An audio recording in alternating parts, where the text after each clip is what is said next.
আজকের রেসিপি মুড়ির লাড্ডু বা মুড়ির নাড়ু। আশা করি আপনারা আগে কখনো খাননি।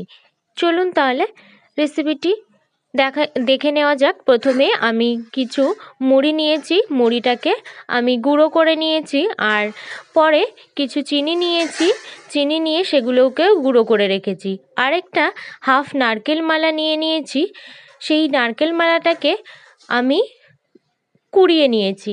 তারপর মুড়ির গুঁড়োটা নিয়ে চিনি আর নারকেল কোড়াটা ভালোভাবে মুড়ির গুঁড়োর সাথে মিশিয়ে দিচ্ছি।